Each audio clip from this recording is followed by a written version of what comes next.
Hello, Harry Cliff here.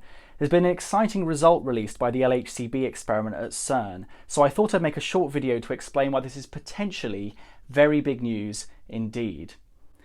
In a nutshell, my colleagues have found particles called beauty quarks, which are sort of exotic cousins of the ordinary quarks you find in the nucleus of every atom, behaving in ways that we can't explain with our current best theory of particle physics. And crucially, if this is a real effect, it could be the first evidence for new fundamental particles that we've never seen before. Now that would be tremendously exciting, not just because particle physicists love to discover new particles, but also because it could help us answer some of the deepest questions in fundamental physics, like what dark matter is, why the universe has matter in it at all, and whether the particles we know about fit into a deeper structure.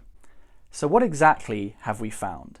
Well, this result comes from the LHCb experiment, one of 4 giant particle detectors on the Large Hadron Collider, the biggest particle collider in the world.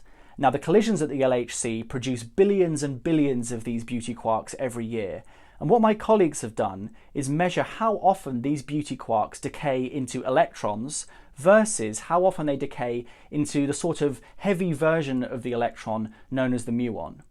Now, that may all sound a bit technical, but the important thing to note is that the muon is in essence a carbon copy of the electron. So according to our best theories, we would expect beauty quarks to decay into muons just as often as they decay into electrons. But that isn't what we've found. Instead, these beauty particles appear to be decaying to muons less often than to electrons. And the reason everyone's getting a little bit excited is there's now around a 1 in 1,000 chance that this result is just a random statistical fluke. But here's the health warning. We do a lot of measurements at the Large Hadron Collider, and you might expect at least a few of them to fall this far from theory. And you can never be totally sure that you've caught every possible source of experimental bias.